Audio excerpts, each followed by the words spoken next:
बिस्मिल्लाहिर्रहमानिर्रहीम। अस्सलाम वालेकुम नाज़रीन, आप देख रहे हैं प्रोग्राम दिल आसार। मैं हूँ यासिर रशीद और स्टूडियो मेरे साथ मौजूद है सीनियर तजज़ियाकार राना मोहम्मद अजीम साहब। नाज़रीन, आज के दिन अगर देखा जाए तो पाकिस्तानी सियासत में एक तरफ तो पंजाब में दफ़ा 144 का नफाज का होना और उस पर पाकिस्तान तहरीक इंसाफ और सुन्नी इत्तेहाद काउंसिल का एहतजाज करना और उनका ये कहना कि जिस दिन हमारी तहरीक का आगाज़ होने वाला था उसी दिन ही थ्रेट अलर्ट आपको मौसूल हुए और उसी दिन ही आपने दफ़ा 144 का नफाज कर दिया।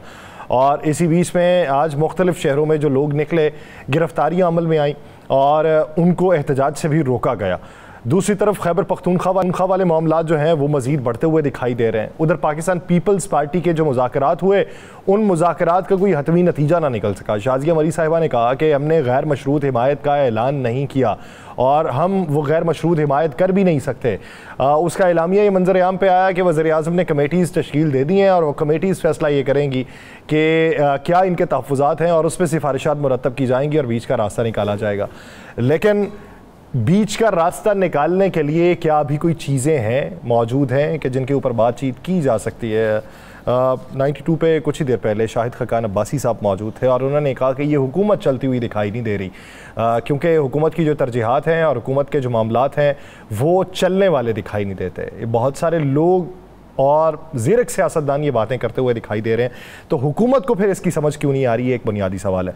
आज इस्लामी दुनिया की पहली खातून वज़ीर-ए-आज़म बेनज़ीर भुट्टो की 71वीं सालगिरह भी है और बेनज़ीर भुट्टो को खिराज अक़ीदत भी पेश किया गया और बेनज़ीर भुट्टो के जो मुखालिफ थे वो भी उनकी बहादुरी के मोतरफ थे और पाकिस्तान में उन्होंने जमहूरियत की जद्दोजहद के लिए जो इक़दाम उठाए वो सलाम के काबिल हैं। सलाम अक़ीदत हम पेश करते हैं बेनज़ीर भुट्टो को। बात का आगाज़ करते हैं, राना साहब की तरफ बढ़ते हैं। राना साहब, क्या समझते हैं कल की मुलाकात और उस मुलाकात का एलामिया भी मुबहम सा जारी होना और फिर पाकिस्तान पीपल्स पार्टी की तरफ से यह भी कह देना कि हमने गैर मशरूत हिमायत का ऐलान नहीं किया? बिस्मिल्लाहिर्रहमानिर्रहीम। अस्सलातु वस्सलामु अलैका या सय्यदी या रसूलल्लाह, अस्सलातु वस्सलामु अलैका या सय्यदी या हबीबल्लाह। यासिर साहब, एक बात तो मैंने कल भी कही थी, आज भी कह रहा हूँ, आपकी सुई उसी बात पे अटकी हुई है। चले राना साहब, आपकी फिर बात बढ़ने से पहले फैसल वावडा साहब की गुफ्तगू सुनते हैं जो आपकी बात से वो मासलत रखती है। वावडा साहब ने बजट के हवाले से क्या कहा है वो ज़रा मुलाहिजा कर लें। किसी सूरत में कोई रोक नहीं सकता। मैंने जैसे आपसे अर्ज की है कि डंके की चोट पे ठोक बजा के बजट भी पास होगा और डंके की चोट पे ठोक बजा के प्राइवेटाइजेशन भी होगा। Nothing short of that. इस पे तरह डंके की चोट पे बजट पास होगा और प्राइवेटाइजेशन भी होगी। जी राना साहब, अब बोलिए। यासिर साहब, मैंने कल भी कहा था, आज भी कहा, सब मामले तय हैं, सब कुछ तय है। कभी खुशी कभी गम वाले साहब नहीं होता जो, ये वो है। कभी गम इस बात पे होता है कि जनाब हमें ज़्यादा नहीं पूछा गया और खुशी इस बात पे होती है जनाब अब हमें बुला लिया गया है। सब मामला तय है। ओ यार, ये कौन सा बाईकाट है 4 बंदे भेज देने? ये क्या आपने कल नहीं देखा? हसन मुर्तज़ा साहब हमारे बड़े भाइयों की तरह हैं। सुबह उनकी ट्यून और थी, रात को ट्यून चेंज हो गई उनकी। आपको समझ नहीं आ रही कौन सी? आप कहते हैं कि आखिरी हद तक वो चले जाएंगे, फिर कोई नहीं है। आज की तमाम अखबारात, तमाम की तमाम अखबारात उठा ले, इंग्लिश उर्दू तमाम अखबारात उठा ले, क्या है? बजट मंजूर कराएंगे, हुकूमत का साथ देंगे, सब मामला तय हो गए। अब दरअसल अवाम हमारी है ना, इसे बनाते हैं सारे पागल। मैं दूसरा लफ्ज़ इस्तेमाल नहीं करता, टीवी पे बैठे हैं हमने करना है, तो वो पागल बनाते हैं। अवाम को पागल बनाया जा रहा है कि जनाब नहीं, ऐसे नहीं, ऐसे नहीं, ऐसे नहीं, ऐसे नहीं, ऐसे नहीं, ऐसे नहीं। बजट मैंने आपसे कहा था पास होना है, ये आखिरी बजट हो या पहला बजट हो, बजट पास होना है। और दूसरी बात आप जहन में रखिएगा एक चीज़, ये जो कह रहे हैं नचकारी होनी है फैसल वाडा साहब की, एक बात से मैं इत्तेफाक करता हूँ, दूसरी बात से मैं कहता हूँ कि नचकारी पे बहुत से मामला ऐसे उलझने हैं कि इन्होंने उलझते उलझते इतना उलझ जाना है कि उस उलझी हुई चीज़ से निकल ही नहीं सकना। इनके सारा कुछ इनके हाथ से निकल जाएगा, इक़्तिदार समेत, लेकिन ये नहीं कर सकेंगे। ये बात आप नोट कर लीजिएगा। आगे चलते आज की जो सबसे बड़ी खबर है ना यासिर साहब, उसको कोई टीवी चैनल डिस्कस नहीं कर रहा, कोई टीवी चैनल। इद्दत ने कहा केस नहीं यार, ये भी छोटी खबर है। सबसे बड़ी खबर यह है कि तहरीक इंसाफ की अहमियत को मानकर, तहरीक इंसाफ को जमात तस्वुर करके, इस बात को मान के कि ये पाकिस्तान की एक बड़ी सियासी जमात है, इसके बगैर मुआशी इस्तेहकाम, सियासी इस्तेहकाम नहीं आ सकता। आज चाइना के जो बड़ा एक डेलीगेशन आया था, उसमें तहरीक इंसाफ के 2 अफराद मौजूद थे, बैरिस्टर अली ज़फ़र और रऊफ़ हसन साहब। ये लोग कहते थे जनाब ये फसादी हैं, ये कहते जनाब हम तो इनको मानते ही नहीं, हम तो इनको रखने नहीं चाहते। और रऊफ़ हसन साहब के मतलब क्या क्या इस्तेमाल होते थे अल्फाज, याद है आपको? आज उस मीटिंग में उनको बुलाना खुशी से, मजबूरी से, हुक्मन या किसी की डिमांड से, मैं उस तक बहुत दूर तक नहीं जाऊंगा, मेरे पास काफ़ी इंफॉर्मेशन है। आए आज वो बैठे, मौलाना साहब को तो ये अक्सर बुला लेते हैं, बाकी सियासी जमातों को भी बुला लेते हैं। अख्तर मेंगल साहब नहीं थे गलबन, मुझे नज़र नहीं आए। लेकिन सबसे बड़ी बात, आज तहरीक इंसाफ थी, तकरीर हुई, बात हुई, ये इंटरनेशनल में पैगाम गया कि पाकिस्तान के एक बड़ी सियासी जमात को पाकिस्तान के कौमी अहम तरीन मसले पर, सी पैक के मसले पर जनाब उनकी राय ली गई है, उन्हें बिठाया गया है। और तहरीक इंसाफ ने ये जीता, ये साबित किया कि आज वो बैठे हैं। उन्होंने इनकार नहीं किया, उन्होंने ये नहीं कहा कि नहीं भाई ये चाइना का डेलीगेशन आ रहा है, हम नहीं बैठेंगे, हम इस पर इनके खिलाफ जाएंगे। उन्होंने कौमी मफाद में बैठकर उन्होंने भी ये साबित किया कि जनाब हम कौमी मफाद में, हमें कोई सियासत नहीं, कौमी मफाद की खातिर हम एक जगह पे खड़े हैं। और ये है सबसे बड़ी खबर कि तहरीक इंसाफ को मान लिया गया। ये जो तहरीक इंसाफ को माइनस, तहरीक इंसाफ को ख़त्म करने, तहरीक इंसाफ के फलाह करने, होता भी रहेगा ये कोशिशें, लेकिन इस हकीकत को आज तस्लीम कर लिया गया ना यासर साहब, और तस्लीम करके बुलाया गया, उनसे तकरीर करवाई गई, और उन्होंने वहाँ पर कोई सियासी बात नहीं की, कोई सियासी गुफ्तगू नहीं की। उन्होंने वहाँ पर यह नहीं कहा कि जनाब ठहरे पहले हमारे मसले हल करें, नहीं भाई। पाकिस्तान के सी पैक का मामला था, उन्होंने खुल के बात की। जो बड़ी बात चाइना की तरफ से हुई है ना यासर साहब, आज मुझे नहीं पता कि टीवी चैनल्स क्यों इस पर बात कर रहे हैं, वो बड़ी खूबसूरत बात उन्होंने कहा जी पाकिस्तान के पॉपुलर लीडर जो हैं वो इस पर आवाम को, लोगों के खदशात को दूर करें। जो कुछ लोग खदशात पैदा करना चाहते हैं कि बराबरी की सतह पे चीज़ें नहीं मिल रही। और फिर उन्होंने इस बात का भी, ये बात भी की, कुछ गैर मुल्की कुव्वतें इस सी पैक के खिलाफ हैं। आज एक तो बड़ा पैगाम गया कि तमाम सियासी जमातें इस पाकिस्तान के लिए एक है, और जिसमें सबसे बढ़कर मैं समझता हूँ कि अहम रोल अदा किया उस सियासी जमात ने जिसके लोग गिरफ्तार हैं, जिस सियासी जमात पर इंतहा दर्जे की पाबंदियाँ लगाई गई हैं, जिस सियासी जमात के कारकुन को पुरअमन एहतजाज का हक हासिल नहीं है, जिस सियासी जमात के कारकुनों को चांद रात को भी गिरफ्तार कर लिया गया, जिस सियासी जमात के कारकुनों का इकट्ठे होना जुर्म बन चुका है, और जिस सियासी जमात के लिए गाना गाना भी जुर्म बन चुका है। तो फिर आज उसका वहाँ पे बैठना और ये सारा कुछ करना, इस पर तो आप यार दाद दें ना यासर साहब। खबर तो भरी ये है, आप बाकी ये इद्दत केस सबको पता है ये ख़त्म हो जाना है। साइफर उड़ गया, इद्दत केस तो अहमियत ही कोई नहीं रखता यार, कोई अहमियत नहीं रखता। आज तो इद्दत केस में सारा कुछ खुल गया, पहले ही खुल चुका था, आज मज़ीद सारी चीज़ें हो गई। दूसरा, आज आप गौर करें ना ज़रा, आज तो सलमान अकरम राजा को एक और बड़ी कामयाबी मिल गई है ना। आपको पता है कि उनके हल्के में कारकार तलब कर लिया गया है 45, 46, 47 ओरिजिनल। अब क्या बनेगा? ट्रिब्यूनल तब्दील होगा। हाँ, ट्रिब्यूनल तब्दील होगा, कुछ नहीं होता। फिर वक्त मुकम्मल हो जाएगा इसी तरह तब्दील होते होते। ओके, गंदा कौन होगा? आवाम की नजरों में कौन गंदा होने का डर है राना साहब इस वक्त, किसी को गंदा होने का डर है इस अगला इलेक्शन तो है ना यासर साहब। एक चीज़ आप ज़हन नशीन कर लें, अभी आपने कहा कि शाहिद खान अब्बासी साहब कहते हैं कि हुकूमत नहीं चलेगी। अच्छा, ये बातें एक नहीं, दो नहीं, तीन नहीं, सैकड़ों लोग कह रहे हैं। और जब क्रिकेट का टूर्नामेंट आता है ना यासर साहब, तो स्पोर्ट्स चैनल उस वक्त चलते हैं और सियासी जमातें उस वक्त बनती है जिस वक्त उन्हें पता हो कि 2 से 4-6 माह में इलेक्शन होने वाले हैं। और ये जो शाहिदा खान अब्बासी साहब ने फौरी तौर पर सियासी जमात बनाना शुरू कर दी है और ये फौरी तौर पर ये सारा कुछ होना शुरू हो गया, तो इससे नज़र आता है इलेक्शन होने वाले हैं।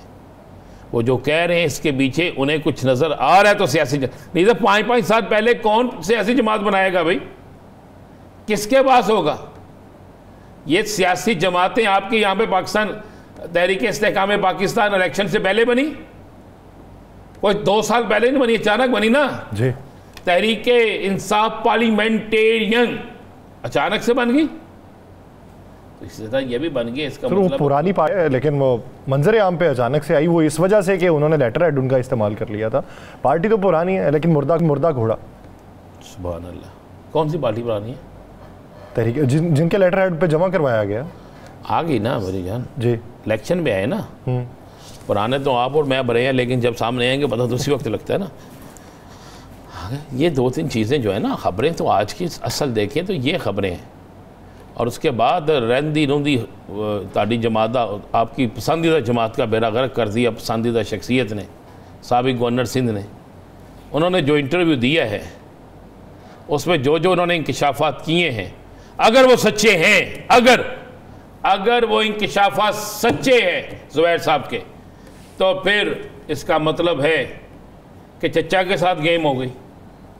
यासर साहब, तहरीक इंसाफ के साथ तो हुई सो हुई, घर के अंदर भी गेम हो गई। और वो खुद कहते हैं कि मुझे फिर शहबाज शरीफ साहब ने पूछा, कहा है ना उन्होंने, सर सुना ना आपने? जी जी सुना। तो अगर वो बात झूठी है तो फिर अभी तक मुस्लिम लीग नून की तरफ से तरदीद नहीं आई। आई है तरदीद? आई है कोई तरदीद? उस पर कोई बोलना ही नहीं चाह रहा। कोई वही कह रहा, कोई तरदीद आई हो, किसी ने कहा हो कि नहीं नहीं नहीं नहीं आप ये झूठ बोल रहे हैं, इसकी बात में कोई हकीकत नहीं है, ये इस तरह नहीं इस तरह है। और इससे तकवीयत किसको मिली? तहरीक इंसाफ को। इससे बयानिया किसका मजबूत हुआ?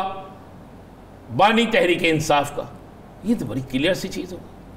और भाई अब आप देखें कि अब आपको चंद दिनों बाद बहुत कुछ तब्दील होता नजर आएगा। इतनी मैंने कहा था ईद के बाद हर रोज़ आपको एक नई खबर मिलेगी। देख लें आप, हर रोज़ एक नई खबर है, मासवाई उस दिन जिस दिन अदालती छुट्टी होगी, उसके अलावा तो हर रोज़ एक खबर होगी। सर ये खबरों का तांता कब तक बंदा रहता है, ये एक सवाल है। एक ब्रेक लेते हैं, ब्रेक लेने के बाद वापस आएंगे। शौकत यूसुफजई साहब हमें ज्वाइन कहीं नहीं जाएगा। Stay with us.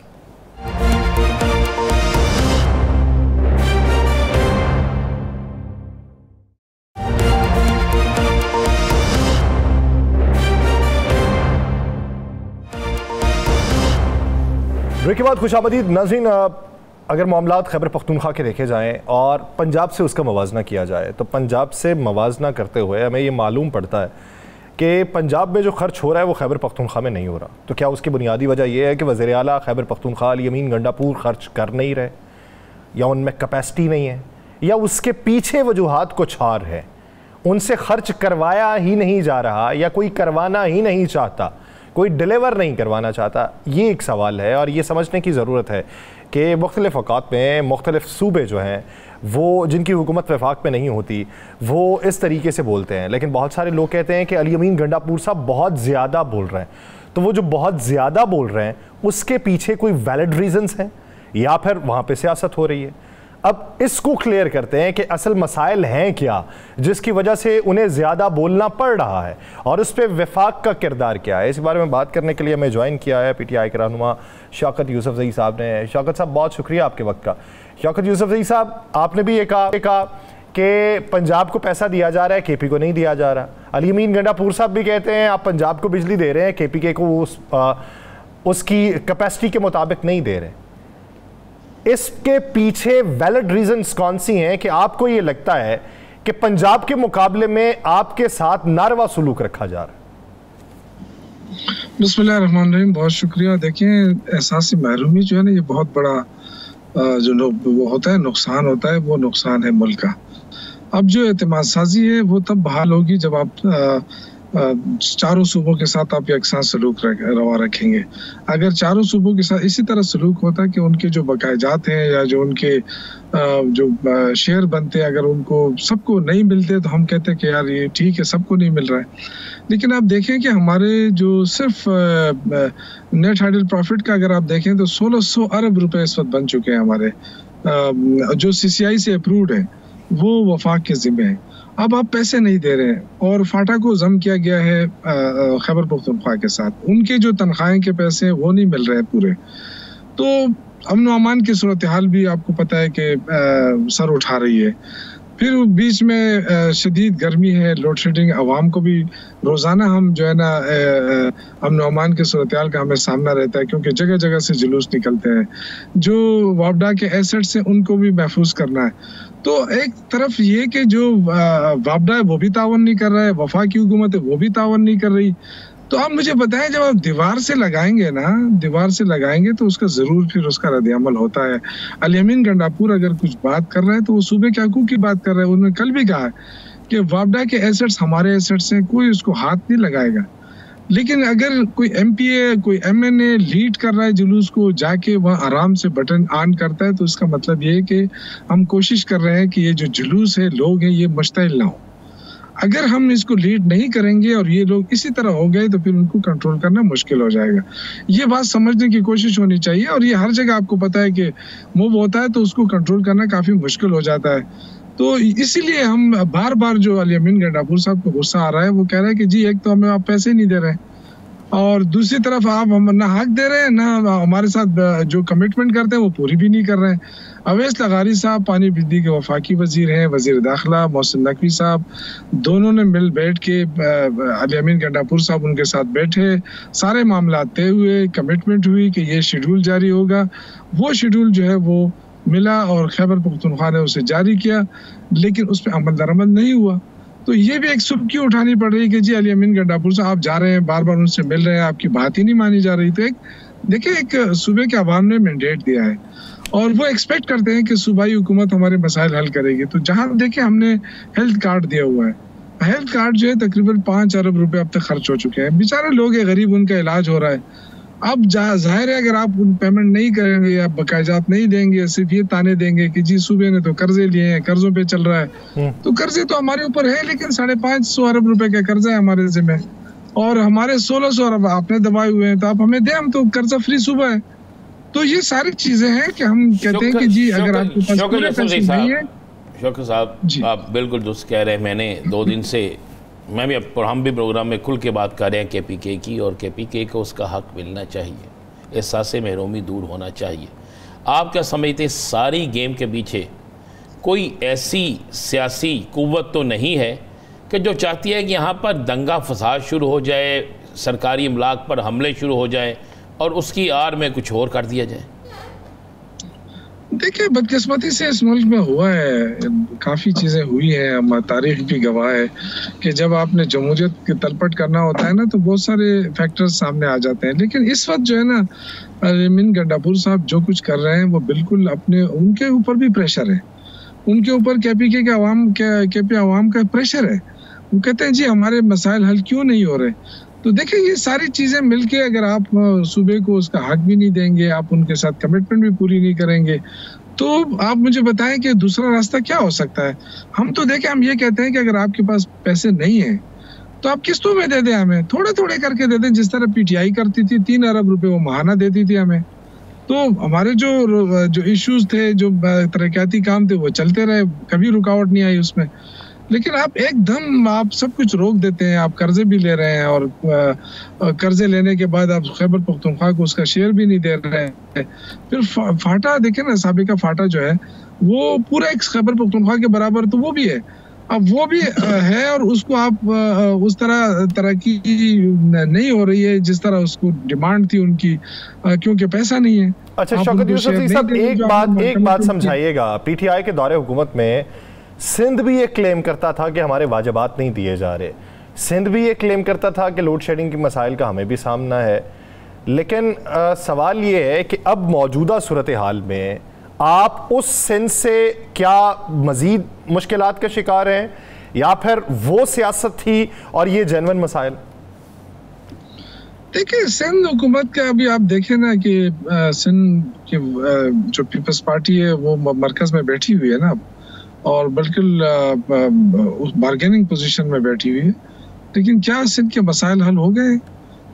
ये ऐसे मसाइल हैं कि देखिए, वहाँ एक अलग इशू था हमारा, चूंकि हम उस वक्त भी इमरान खान जाते थे सिंध के अंदर, उन्होंने बड़ी कोशिश की, लेकिन वो एक अलग जंग थी कि जी MQM कुछ और चाहती थी, पीपल्स पार्टी कुछ और चाहती थी।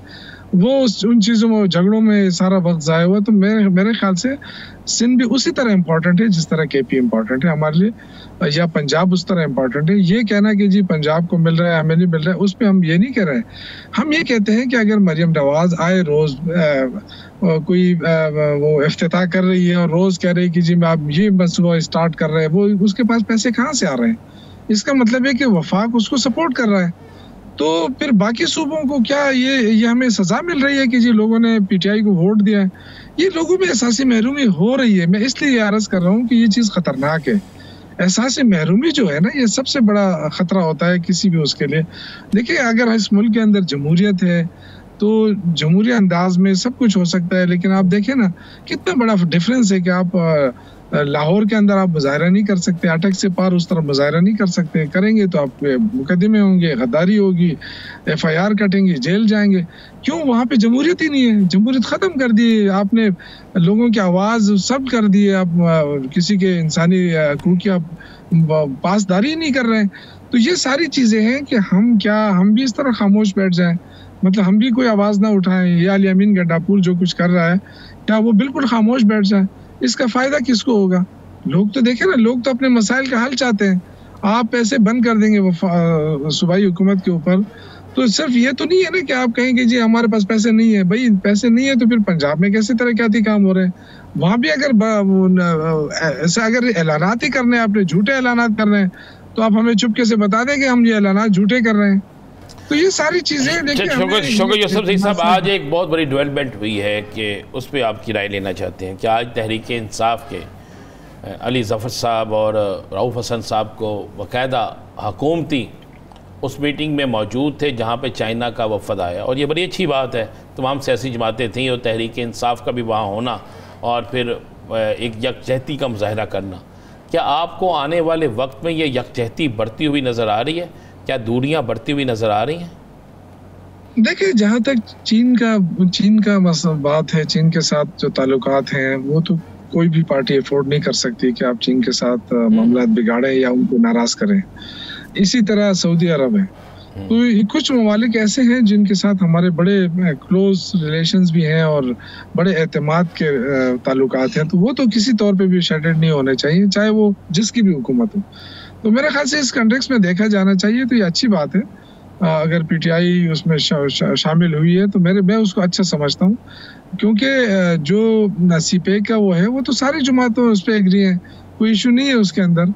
और मेरे ख्याल से जितना जल्द मुमकिन हो सके वो होना चाहिए, क्योंकि सबसे जो कामयाब पोर्ट होगा वो गवादर पोर्ट होगा।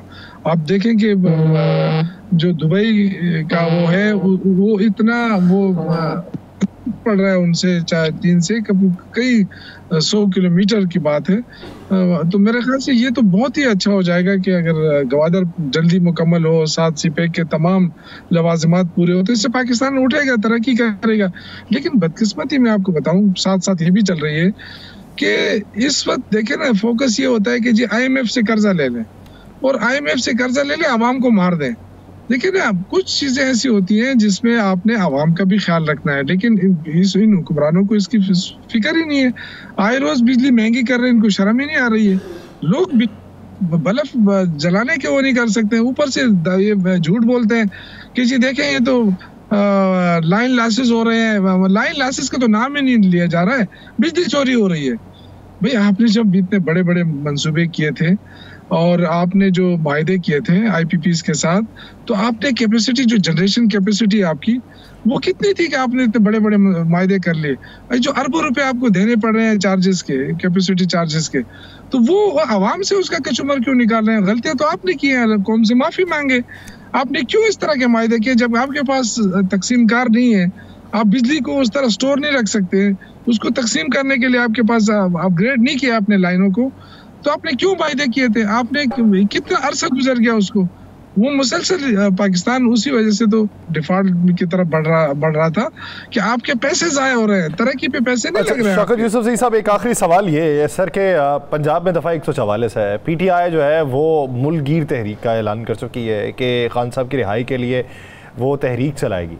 अगर पंजाब में इजाज़त नहीं मिलती तो फिर क्या KP से इस्लामाबाद तक का सफ़र होगा?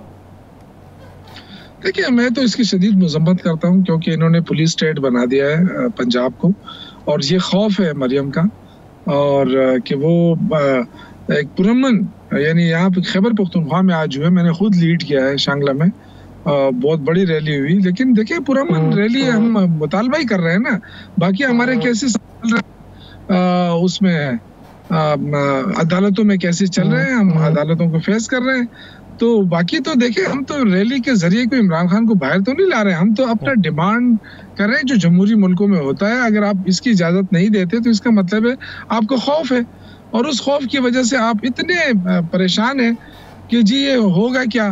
देखिए, इमरान खान ने एक दिन तो आना है बाहर, अल्हम्दुलिल्लाह। वो उनको सबसे बड़ी तकलीफ क्या है, वो बीमार नहीं पड़ रहा है। बड़ी तकलीफ क्या है कि वो बाहर जाने के लिए तैयार नहीं हो रहा है। वो बार बार खुद आके मिनिस्टर साहिबान कहते हैं वो तो जी NRO मांग रहे हैं। भाई किससे मांगा है NRO, और किससे 6x7 के जो आपने दिया है कमरा दिया हुआ उसमें कूलर लगा के दिया है, तो क्या सरदारी और नवाज शरीफ के लिए ऐसी नहीं लगे थे? तो ये तो बिल्कुल आवाम को बेवकूफ बनाने की बातें हैं। दफा 144 आप क्यों लगा रहे हैं? क्या हम कोई कब्जा करने आ रहे हैं? हम तो देखिए पुरअमन एहतिजाज है हमारा के, और इस तरह के मेरे ख्याल से ये सबको देखना पड़ेगा। हम अदालतों में जरूर इसको चैलेंज करेंगे। हमारे पास यही एक रास्ता रह गया कि ये तो बिल्कुल इंसानी हकूक की वायलेशन है। आप इज़हार राय की आज़ादी को सल्ब करना चाहते हैं, तो ये कैसी हुकूमत है, इतनी खौफजदा हुकूमत है कि ये सिर्फ अपने पुरअमन एहतिजाजों से भी घबरा रही है। तो मेरे ख्याल से गवर्नमेंट तो ये है नहीं, क्योंकि खुद तो नहीं आए। हुकूमत पुरअमन एहतजाजों से भी घबरा रही है, और हुकूमत के पास कोई ऑप्शन नहीं है कि वो किसी को एहतजाज के लिए निकलने दें, और आप जो है वो अपना पुरअमन एहतजाज जो है वो रिहाई तक जारी रखेंगे। बहुत शुक्रिया शौकत यूसुफजई साहब इस वक्त देने के लिए। नाज़रीन, दीगर इश्यूज़ पे बात करेंगे एक शॉर्ट ब्रेक के बाद, कहीं नहीं जाएगा। Stay with us.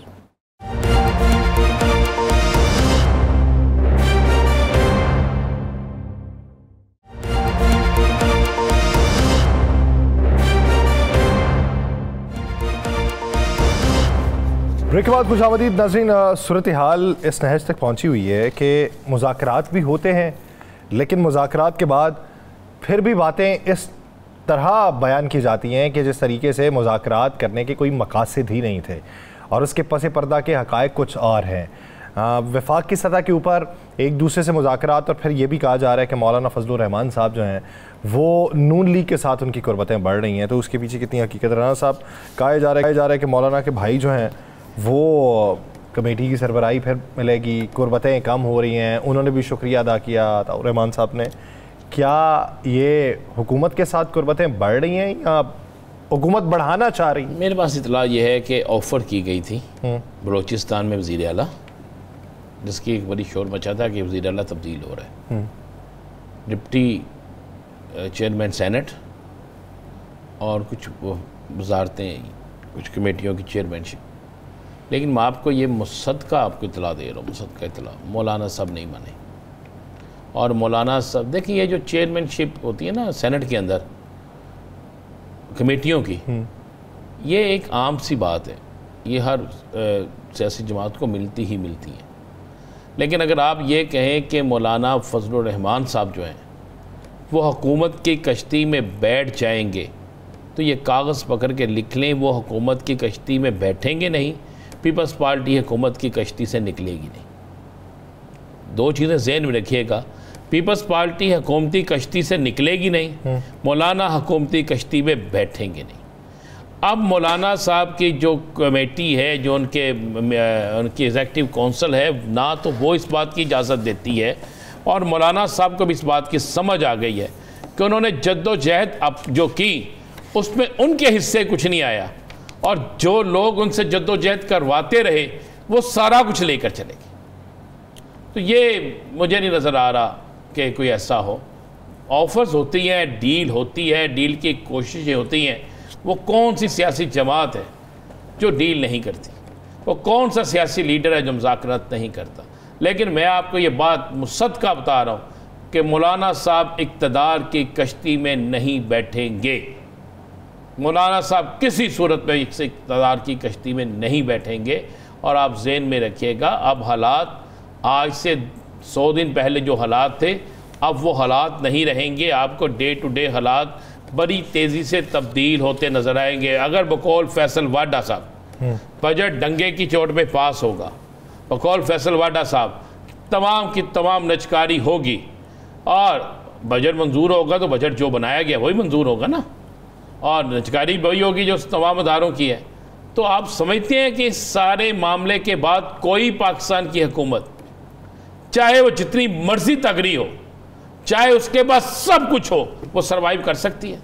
मुझे ये बता दें। नहीं हो सकता सरवाइव, बिल्कुल ये झूठ है। और जहन नशीन कर लें एक बात को कि मैंने बड़ी बड़ी तगड़ी हुकूमतें गिरती देखी हैं। क्या नवाज शरीफ 2/3 अक्सरियत से वज़ीर आज़म नहीं थे? क्या उस वक्त इनके मुखालफिन के पास कितनी नशस्तें थी, याद करें। और मियाँ साहब की हुकूमत किस तरह धरल बिल्कुल नीचे गिर गई थी। मुझे तो अब मुस्लिम लीग नून के अंदर बहुत जल्द बयानिए की तब्दीली भी नज़र आ रही है। ये ज़रा 5, 7, 10 दिन निकाल लें, उसके बाद आपको सारा कुछ नज़र आना शुरू हो जाएगा। अब लोग छुट्टियों से वापस आ गए। बयानिए की तब्दीली किस हद तक होगी? नरम मिजाजी वाली बयानिया तो इस मुल्क में चले गई नहीं ना, आप तो ज़हन से निकाल। दरमियानी रास्ते वाले, ये सख्त गिर। देखें, बात यह है कि मेरे पास जो इतला है, ये जो अचानक से आपको पता चलता है, मियाँ जवेल लतीफ़ ने प्रेस कॉन्फ्रेंस कर दी, ये जो अचानक से पता चलता है कि हनीफ अब्बासी साहब अचानक से बोल उठे, क्या उसकी तरदीद कभी किसी मुस्लिम लीग नून के बंदे ने की है? क्या नून लीग ने उन्हें कभी अपनी पार्टी में शोकाज नोटिस जारी किया है? और भाई एक अदालत ज़मीन पे लगती है, एक अदालत मेरे अल्लाह की है, अल्लाह की अदालत से नहीं कोई बचता, वहां पे इंसाफ होता है और वो इंसाफ होके रहता है, वहां पे रहम होता है, करम होता है, लेकिन इंसाफ भी होता है।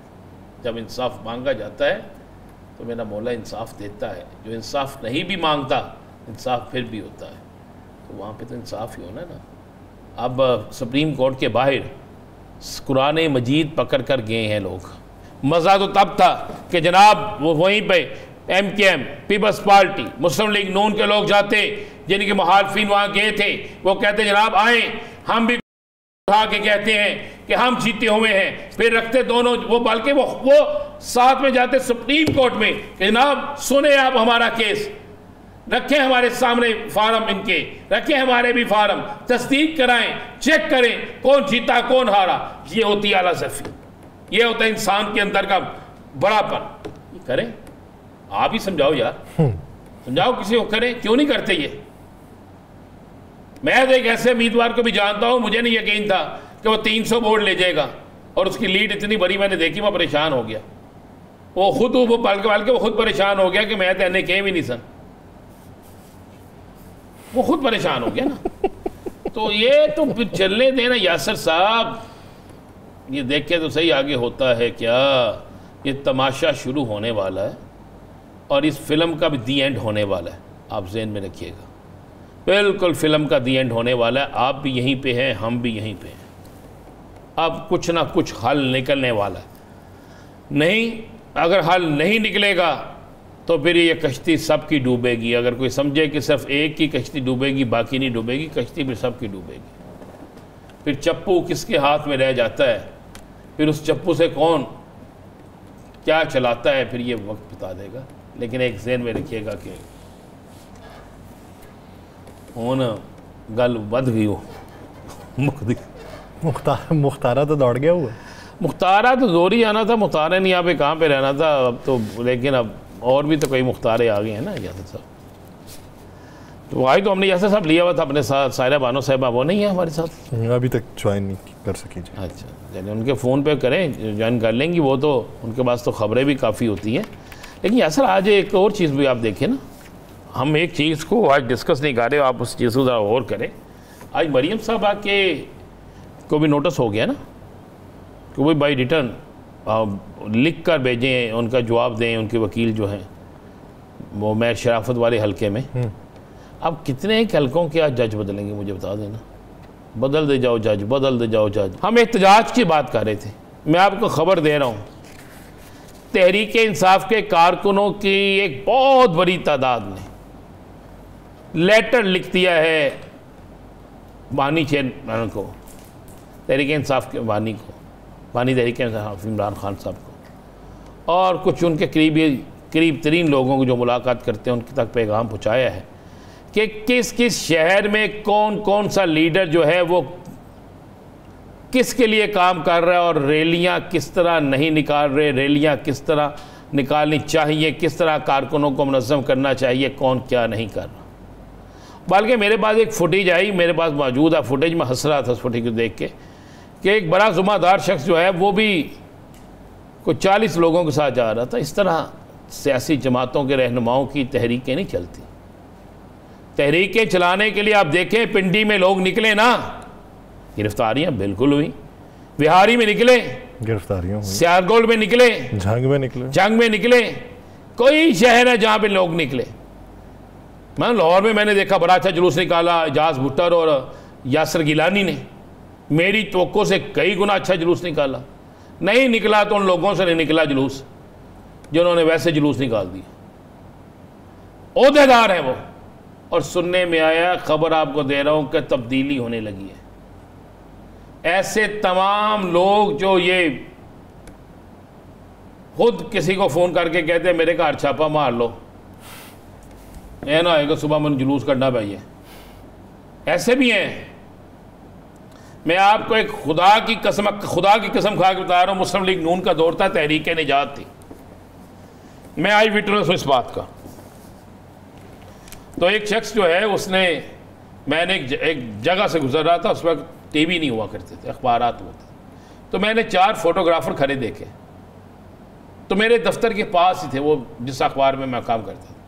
मैं भी खड़ा हो गया, मैंने देखा एक शख्स आया गाड़ी में, बड़ा मारूफ शख्सियत है इस वक्त भी वो,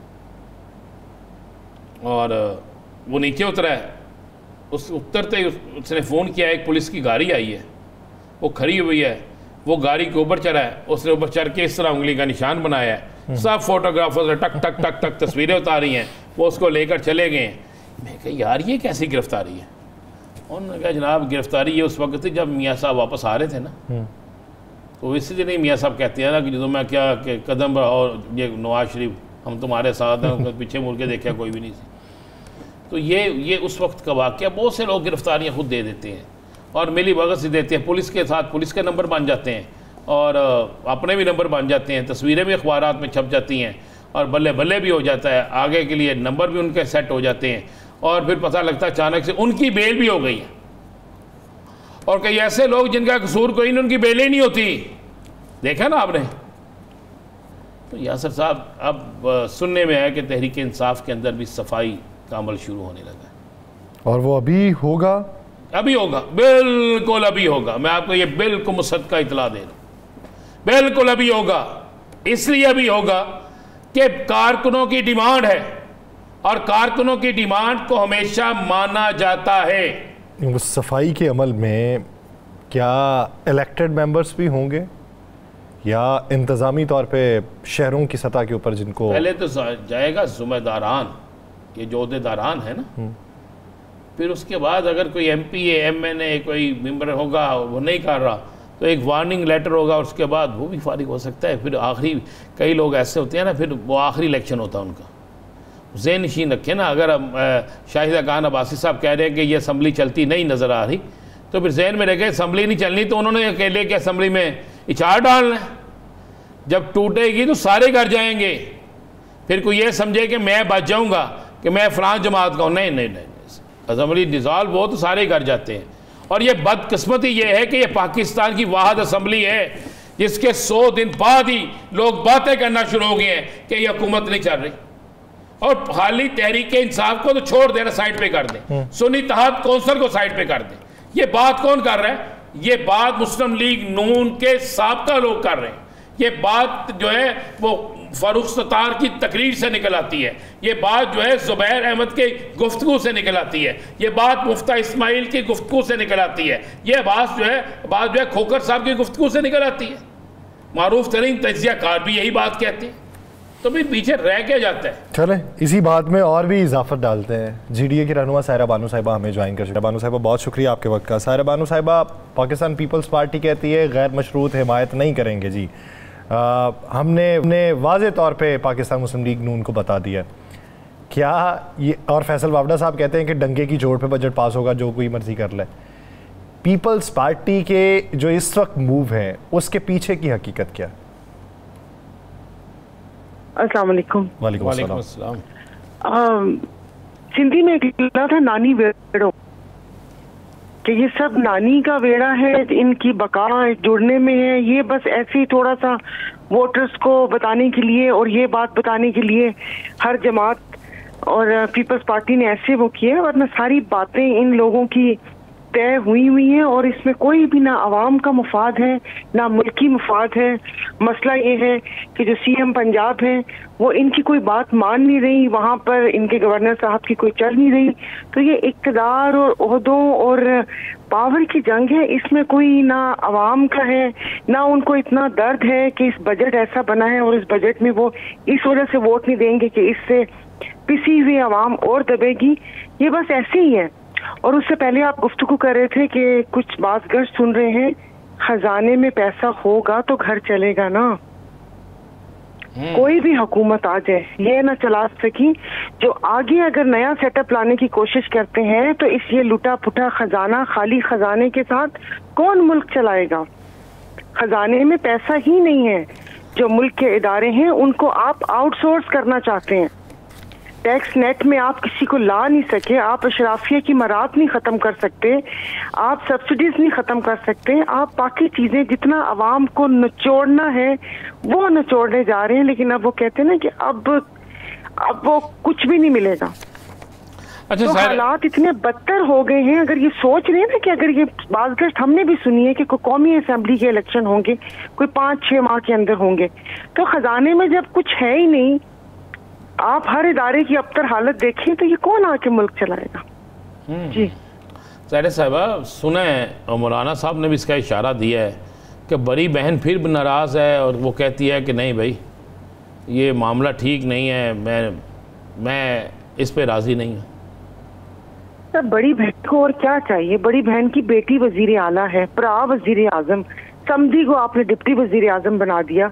उनके बारे में इतनी मुतजाद खबरें सुनने को मिलती हैं कि वो इतने पावरफुल हो गए कि सारा बदला वही ले रहे हैं। और क्या चाहिए? मतलब क्या हम अपनी गर्दनें उतार कर उनको दे दें? टैक्स लगाना था, कोई चीज आपसे संभली नहीं। और मतलब क्या चाहिए उनको? किस वजह से वो नाराज हैं कि मर जाए हम सब और उसके बाद वो सुंजियां हो जाए, गलियां तो मिर्जा यार फिरे, उसमें वो बैठ के आके सिंहासन पे बैठे।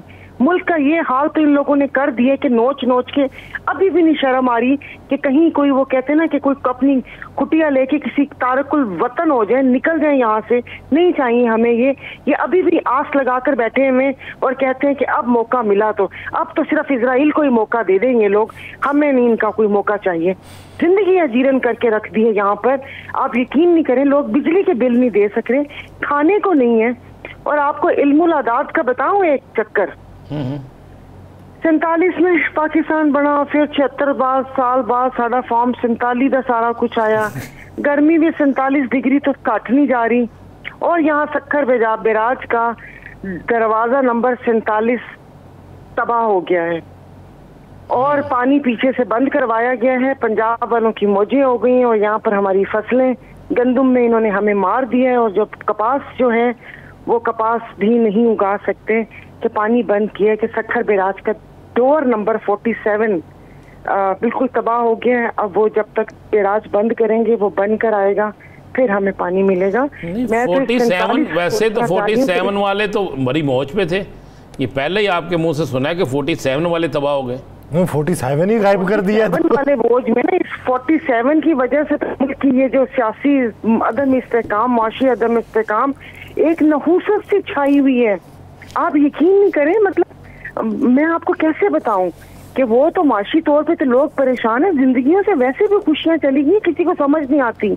हम लोग तो आपस में बैठ के एक दूसरे से पूछते हैं कि चारों तरफ इतनी नहूसत क्यों छाई हुई है कि कोई ना खुशी खुशी लगती है, ना कोई हंसी, ना वो हंसी दिल की हंसी होती है, किसी चीज में कुछ भी नहीं रह गया। तो जब ये काबिज लोग यहाँ पर आके बैठ के हम लोगों को बकरेवड़ की तरह हाँकेंगे, हुक्मरानी करेंगे हम पर, कदगन लगाएंगे हमारे बोलने पे कि ये बोल रहा है, इसको दबा दो, इसको ये कर दो, उसको वो कर दो, तो फिर ये क्या, आप कहाँ रह रहे हैं हम लोग? अच्छा, आप साहिरा बानो साहिबा कहती हैं कि ख़जाना खाली है, लगाएंगे कहाँ से? तो फिर सवाल ये पैदा होता है, ये पंजाब में पैसा किधर से लग रहा है? मरीम नवाज साहिबा लाहौर को खूबसूरत बनाने का प्लान कर रही हैं, एक बल्कि अर्के गुलाब से सड़कें धोई हैं, फिनाइल और अर्के गुलाब से गलियों को मुअत्तर किया। ये ईद पे खुद कहा है हमारी वज़ीर इत्तलात हज़बा बुखारी साहिबा ने, उन्होंने कहा सफाई के बाद अर्के गुलाब छिड़का है, और उसके बाद गुलाब से अपने दिल धो लें, सब कुछ सही हो जाएगा। मैं ये बता रहा हूँ कि 140 अरब 29 करोड़ रीवैम्पिंग के नाम पे बजट की तजवीज़ है, तो वो पैसा किधर से आ रहा है? बस ये तो वही आपने एक अभी पिछले दिन एक लतीफा था ना, कौन सा? चावल होंगे तो खीर होगे, तो ये यूं बनेगी खीर, और ये मजे मजे से खाऊंगा, तो उसने कहा सब चीजों में तुम्हारे पास क्या है? उसने मतलब ऐसी लतीफा है पंजाबी में कि मैं खीर जो वो थाल में से उंगली से खाते हैं, उसने कहा मेरे पास उंगली है। तो इनके पास बाकी बजट तो सोचा हुआ है कि ये करेंगे या वो करेंगे, अब तो नहीं ये निकल आता है। जाहिर है जो कर्जा लेंगे और उसमें से सूद अदा करने के बाद बाकी तो बंदर बांट होगी ना। तो देखिए ये तो अभी कहने की बातें हैं, ये कहाँ से आएगा या किस तरह होगा? तालीम में से काटेंगे, तालीम की लोगों को जरूरत है ही नहीं, ये शऊर देना ही नहीं चाहते। सेहत के हालात वैसे ही बुरे हैं, हर कोई बंदा प्राइवेट हॉस्पिटल में जाता है, वो लोग खाल उतारते हैं, और क्या कह सकती हूँ राना साहब, दिल दुखा हुआ है, कुछ और ऐसे कुछ बोल दूंगी। नहीं आप ऐसे ना बोलिएगा। आजकल तो बड़ी हद तक इज्जत, अभी तो मैंने उस पर स्टे लिया हुआ है और अभी तो चल रहा है वो स्टे, जब बारी आएगी उस वक्त देखेंगे क्या होगा, लेकिन उस वक्त तक आप बोल सकती हैं जो बोलना चाहें, लेकिन वही जो ज़रा कोई सुनना, कोई जो सुनना चाहे। इन सबकी इज्जत है तो हमारी इज्जत नहीं है, मतलब आम इंसान से जीने का हक लिया तो वो पता नहीं जानवरों से बदतर जिंदगी गुजारने पे मजबूर है। आधी आबादी, हमारी कोई इज्जत नहीं है। इज्जत इदारों की तो जिम्मेदारियां होती हैं, इज्जत तो अवाम की होती है। इदारों ने बीच में कहां से अपनी इज्जत लेकर आ गए, उनकी जिम्मेदारियां, आप अपनी जिम्मेदारियां पूरी करें, हम दिलो जान से आपकी इज्जत करेंगे। कोई जबरदस्ती ना किसी से मोहब्बत करवा सकता है ना किसी से इज्जत करवा सकता है। ये तो दो चीजें ऐसी हैं जो जबरदस्ती का सौदा है ही नहीं। अच्छा ये तो बता दें कि ये चलें, ये तो हो गया, ये अब एक नई इशरतुल इबाद साहब भी तशरीफ़ ला रहे हैं, एक नई सियासी जमात भी बन रही है और दावे किए जा रहे हैं कि सियासी जमातें तो आपको पता उसी वक्त बनती हैं जब कोई हुकूमत जाने वाली हो और इंतखाबात होने वाले हों। तो अब पहले भी आपने हमें सबसे पहले खबर दी थी कि पीपल्स पार्टी तैयारी कर रही है, किसी साल में इलेक्शन होंगे। तो अब आपको क्या नज़र आ रहा है कि इलेक्शन हो रहे हैं या फिर सारे इसी तरह इसी कीमत पर और इसी तनख्वाह पर काम करेंगे? इसी तनख्वाह पे काम करेंगे, इनके पास कोई ऑप्शन नहीं है। एमक्यूएम को कराची में लोग मुस्तरद कर चुके हैं। मुझे आज ये खातून एक्स एमएनए मुझे मिली थी, उनको तो बस वो भी बहुत सारी बातें बता रही थी। बाकी गवर्नर इशरतुल इबाद, मुझे तो गवर्नर तो वो थे मगर मुझे यही नहीं समझ आई कि उन पे जो इल्जामात थे वो कभी क्लियर हुए या नहीं हुए। अब बासी कड़ी में उबाल है कि आप गवर्नर इशरतुल इबाद तो फिर सीधा सीधा भाई को लेकर आ जाए तो ये एमक्यूएम सरवाइव भी कर जाएगी और सारे नाराज आ भी जाएंगे। अब इन गवर्नर इशरतुल इबाद या 2-3 लोगों से एमक्यूएम यहाँ पर सरवाइव नहीं करने वाली। और अब ये इतने तजर्बे ना करें। मैं बारहा कहती हूँ कि एक फिल्म का डायलॉग है ना कि जब पाल नहीं सकते तो पैदा क्यों करते हो। जब तो तुसी पाल नहीं सकते तो तानू कि नहीं कि तुसी हर साल नवा तुसी बच्चा पैदा करो और उसके बाद आप खुद उसको मिटाने में लगे में हो कि बस इसको ये वो करना है और अवाम को भी ना समझ आए कि हमें यही नहीं पता कि किसके पीछे लगना है। अवाम ने किसके यही नहीं पता कि किसके पीछे लगना है और किसके पीछे। एक बात पूछना अगर इजाजत, प्रोग्राम का वक्त खत्म हुआ, एक छोटा सा सवाल, ये जो ज़ुबैर अहमद साहब ने बातें की हैं ये आपको हकीकत लग रही है? तो समझ नहीं आ रही। देखिए ना, एक तो मैंने हमेशा मुझे प्रॉब्लम रहता है लोगों के ज़मीरों से जो बाद में जागते हैं। खैर लगते हैं मुझे वो ज़मीर वो है जो टाइम पे जागे। अब इसमें भी कुछ समझ नहीं आ रही चल क्या रहे हैं। ये किसकी गेम है, कहाँ से? क्योंकि यहाँ पर मैंने तो कोई ऐसी, वो कहते हैं ना कि स्पाइन वाला बंदा नहीं देखा कि जो खा के स्टैंड ले सके। उसके पीछे कोई ना कोई कहानी होती है। देखते हैं इसके पीछे क्या कहानी है। ये जो एक खुलकर बोल रहे हैं, इतनी सारी बात रहे हैं, अब मुझे नहीं पता है कि केड़ी विटामिन की गोली खाती ना सब ने, जो सब सच बोल रहे हैं। मुझे नहीं समझ आती राना साहब, क्योंकि हम ऐसे मुल्क में रहते हैं कि जहाँ पर चारों तरफ अफवाहें, और दुख की बात यह कि वो सारी अफवाहें सच्ची भी साबित होती हैं। तो मुझे नहीं किसी पे यकीन, अगर कोई ऐसे बोले तो मुझे नहीं यकीन आता, यकीन नहीं आता। और हैरत की बात यह है कि शायद सबने विटामिन की गोलियां खाई हुई हैं कि उनके अंदर सच बोलने की ताकत आई हुई है। बहुत शुक्रिया साहिरा बानो साहब से अपना वक्त देने के लिए। नाज़रीन, प्रोग्राम का वक्त खत्म हो जाता है, आपसे मुलाकात होगी पीर के रोज़। अपना बहुत सा ख्याल रखिएगा। अल्लाह के बाद।